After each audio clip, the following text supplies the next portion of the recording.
চলে ঘুমের বড়ি। আমরা ঘুমের বড়ি খেয়ে ঘুম আসাতে পারি না, অথচ যার মাথার উপরে দড়ি ঝুলে আছে মাত্র 3টা ঘন্টা, সে লোকটা বলছে যে আমি 2 ঘন্টা ঘুমাই, তুমি 1 ঘন্টা আগে ডেকে দিও। এটা কি এমনি এমনি বলা যায় মনে করছেন? অত সহজ বিষয় না। শুনে যত আনন্দ লাগছে, এটা অত সহজ না। খালি ধৈর্যের নাম শুনেছি জীবনে, ধৈর্য যে কি, কেমন করে ধৈর্য ধরা লাগে, প্র্যাকটিক্যাল লাইফ আমি নিজে ধরে দেখিয়ে এসেছি।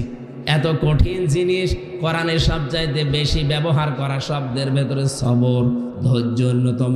এটা আল্লাহ এমনি বলে নাই, ওরকম জায়গায় পড়েননি, এজন্য আপনি টের পাচ্ছেন না।